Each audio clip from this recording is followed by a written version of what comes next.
This is ya boy Meekball. Alam nyo ba kung pang ilang intro ko na to? Diyos ko, mag-react tayo sa mga kumakalat na kagaguhan. Titignan natin kung ito ba'y dekalidad o mababang uri. Sisimula tayo sa isa sa mga videos kung saan ipinakita sa Senado yung kumakalat na picture na sa PCSO. Anyways, panoorin natin yung video. Yo! Itong picture na ito, very controversial ito kayo sa social media. Edited daw ito. Walang paligoy-ligoy. Edited daw ito. Yes, Your Honor. Edited. Bakit kailangan i-edit?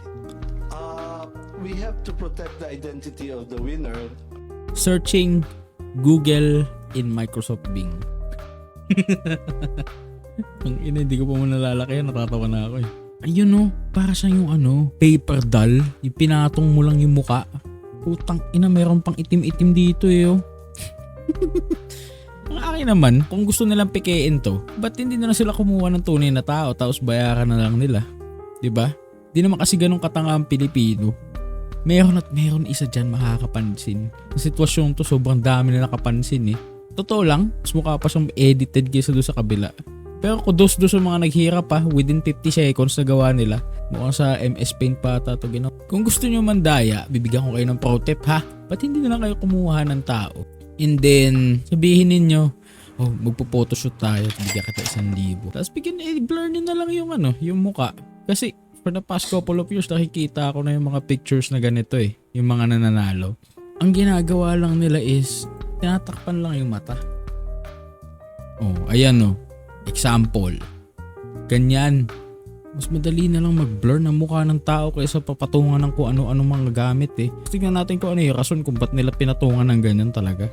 Kasi mas madali magpalit ng damit kaysa maglagay at kung ano-anong patong pa. Sayang pa kayang graphics card o kaya yung memory ninyo eh. Meron po nagreklamo sa amin one time, we covered the face, yung damit naman po ay nakilala. So, What the hell?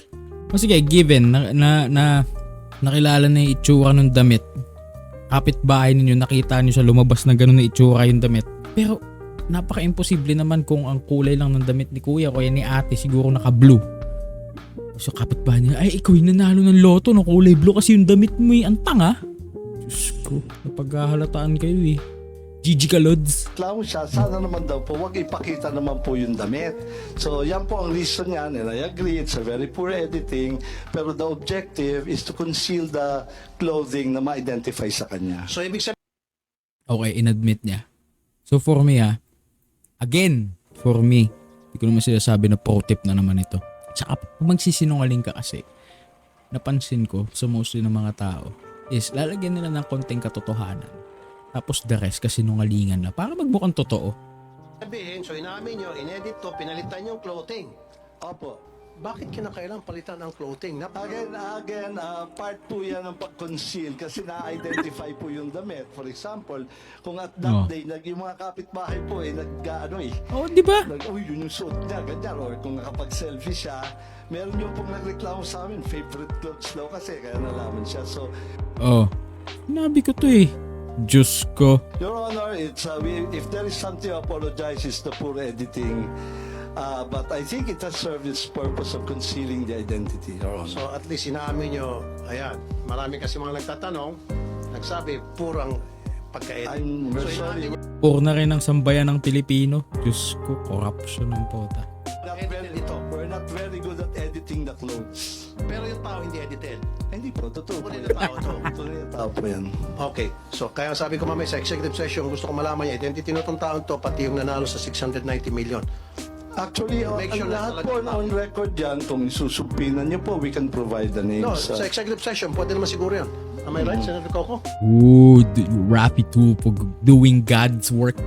Sa isang executive session, kung saan-saan kayo lang, magkikita kayo, papakita niyo yung tao doon. For the sake of proof, kumbaga, mapakita nilang tao o tunay ito. Doon yun na-i-apply yung pinayo ko. Kumuha kayo ng tao, bayaran ninyo, bigyan niyo 1,000, be, halika dito, be. Kumuha kayo dyan, yung medyo kamuka. Bigyan kita 1,000. Pakita ka na dito sa mga senator. tinanong sa'yo kung nasaan yung pera, sabihin mo nasa bangko. Pag sinabi sa bangko, doon na kayo mag-isip. Doon na nalagay yung pera sa bangko tapos ipangalan nyo sa kanya. GG na lang kayo kung sakasakaling nandun yung cheque, pinakita ko sino nanalo, and then, iba yung pangalan. Diba? Angas. Sa kabila ng lahat ng gagaguhan, sa nakakatawa man, nagkaroon ng issue dahil biglang in-edit yung picture. Makakita ka ng ganun sa seryosong sitwasyon, hindi ka ba matatawa? So sa kabila ng lahat nun, as I was saying, may corruption talaga. Cliché, sinasabi ko na eh. The reason ko ba't may PCSO, from the acronym itself, Philippine Charity Sweepstakes Office. Sweepstakes. Yung charity. Kumbaga sa sambayan ng Pilipino, they give or they provide financial aid doon sa mga taong hindi maka-afford ng sarili nilang healthcare. Just in case na hindi ka makapagbayad ng bills mo, you would have to provide certain documentation para mabigyan ka ng tulong. Bigla na lang natin mababalitaan na meron ng ganito. So overall, mababang uri. Mababad trip ako, putang ina. Hanap na nga tayo ng mga nakakatawa. So may mga sinend sa akin dito mga video. Tang ina, road rage na naman ata to ha. Galing kay General Miel Vlog TV. Tingin ko road rage na naman to eh. Narinig ko ni. Tumabi ako.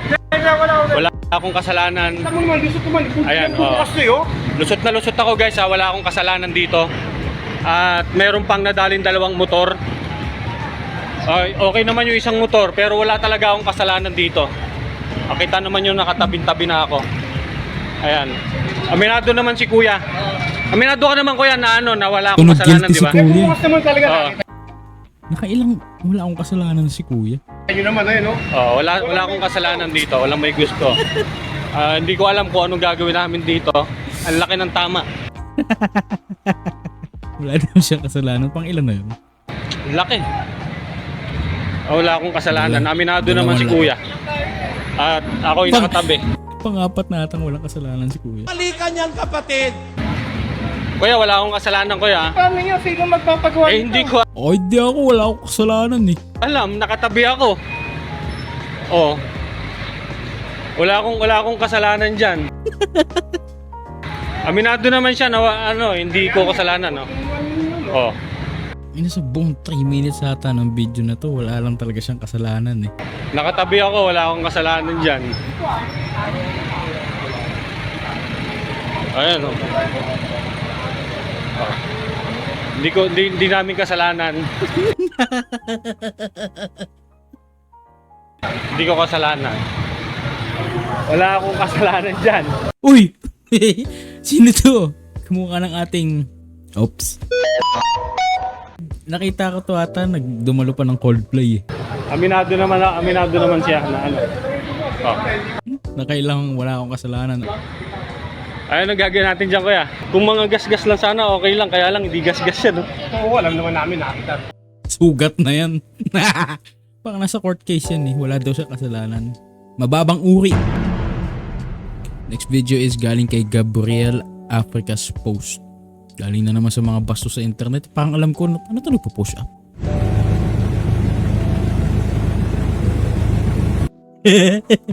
May Titan. Putang ina. Ang ginagawa ni Kuya? Practice si Kuya. Mad respect. Hindi siya kalidad. Mababang ari.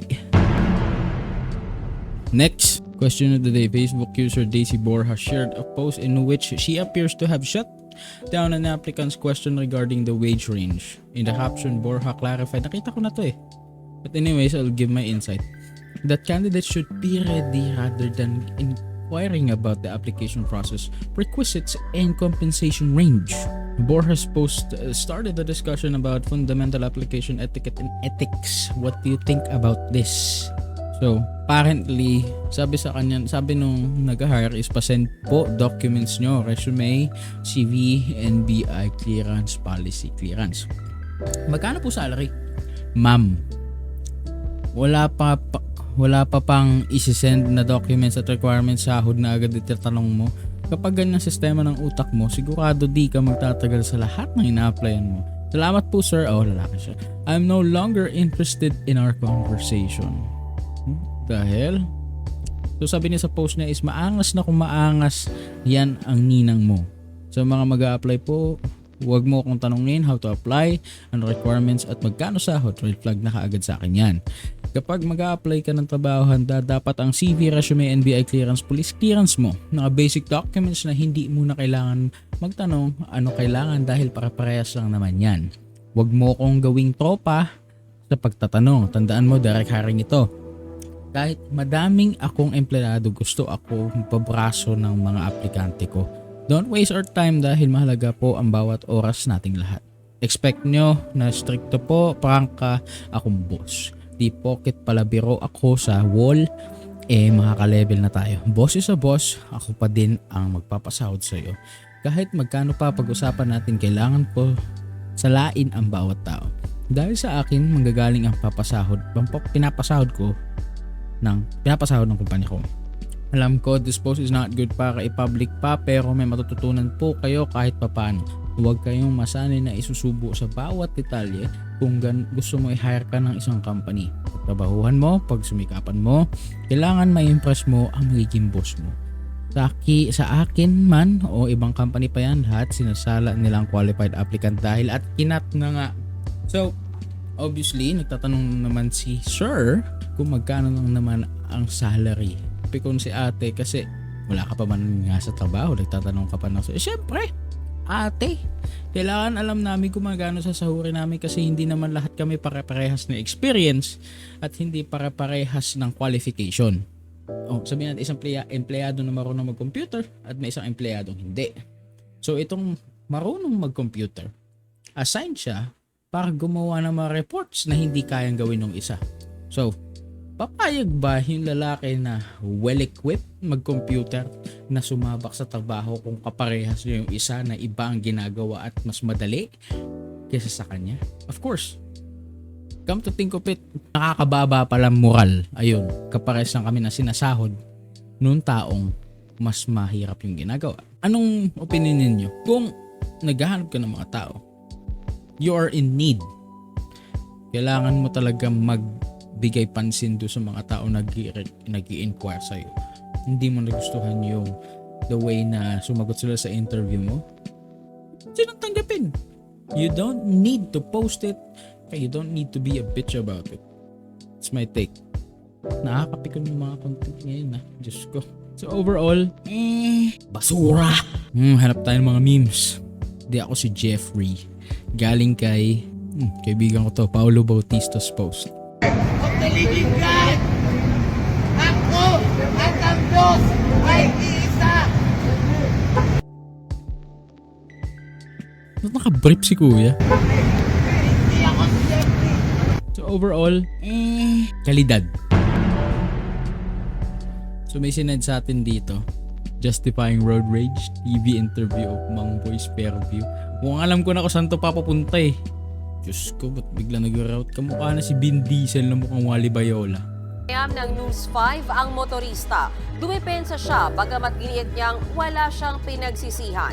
Nasa frontline ng balitang yan si Gary De Leon. Lumampas tayo sa limit na yun, and nasobrahan na tayo, then we go crazy or we go... We go crazy. Crazy? And nasobrahan na tayo, then we go crazy or we go amok. We go, nagwawating tayo. Medyo konyo si kuya. Kung yun nga, sobrang bilis kang tumakbo tapos bigla mo akong ikakat na ganun, diba? Paano kung tinamaan ka? Sisisi mo pa ako. Hindi naman ako Oo nga naman. tingnan ganun nang walang dahilan eh. Yan ang sagot ng motoristang si Jesse Virtudaso sa mga nakagitgitan niya sa kalsada sa Quezon City. Eksklusibo siyang humarap sa News 5 para depensahan ng sarili sa 3 viral video ng road rage na kinasangkutan niya. Una na riyan ang insidente ito sa Fairview noong Disyembre kung saan hinarang niya ang isang passenger van at inaway ang driver nito. Okay sila, oh. Nakalbo na naman, no? Ano ba meron sa mga kalbo ngayon na nakikipag-away sa kalsada? May hawak, oh. Nasundan niya noong January 4. Bigla siyang huminto at hinarang ang isang truck na nakagitgitan niya sa Fairview. Ano problema mo, boss?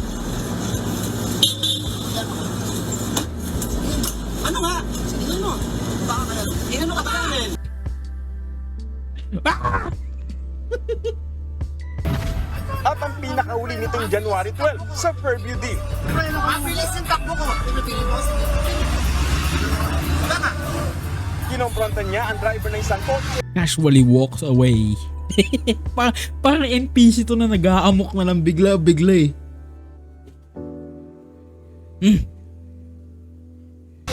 Kumuha pa siya ng pamalo at pinasiwas-iwas. Pasensya na. Pasensya na ka ako. Wala ka mali ako, wala. Ang layo-layo naman, bra. Magot ka muna. Ano yun yung mga nasa video games yan eh. Choose how to react. Pasensya na. Give a fight. Go crazy. Ang layo-layo. Mabilis yung takbo ko, mabilis. Pasensya ka na. Yan ako mabilis. Ayon kay Virtudaso, ang mga viral video na yan, kagagawa ng mga walang disiplinang driver na nakaalitan niya. Wala naman daw siyang intensyong manakit. Oh, pucha, Bruce Lee. Oh! Ang hawak ng pamalo, pang-depensa lang daw. Minsan na raw kasi siyang tinugbog sa kalsada. Itong ano depensa, ikaw yung umaabante. I was mugged. Kanina ba nang nakawang ka ba na itsura mong ganyan? Newsflash, Vin Diesel. I was mugged. Ng 6 or 7 people na halos gusto akong patayin. Dahil meron lang sila. Dahil may nakakaway din ako na sa kalsada na ganun. Pero buhay pa ako. Meron ka bang regret na nagawa mo yun? No. Why would you ask me if I have regrets for that? Alam mo, whatever I did, I already did. You judge me based on the earth's or this world's judgment, but He will judge you by His. Giga Vin Diesel. Si Vin Viola. Ano ba problema nito? Giga Vin Viola. Trusting God. Standards. Sa social media, binansagan siyang mangboy ng Fairview ng mga netizen. Babalikan mo ba yung mga nagtog sa social media? Kasi I don't. hindi. Bahala sila sa buhay nila kasi bakit? Sinusunog na sila sa impyerno, dito pa lang. Utang ina, nakakamdaman ko na. Init. Kasama ko, siya lang kasama ko. I don't care kasi I mean, kahit anong gawin ko, people will criticize you eh. May it be good or bad. Am I right? Or am I right? Dito malalaman kung mayroon ba siyang paglabag at kung ano ang pwedeng ikaso sa kanya. The new Fast and the Furious is wild. Inadami na pala nung kagaguhan ng kupal na kalbong yun. Kalidad. Amen to Vin Viola. Ano to? Galing na naman sa bastos sa internet eh. Oh!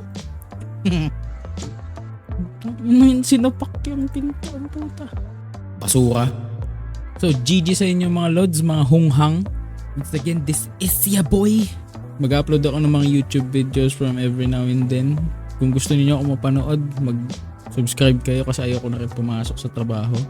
So, GG!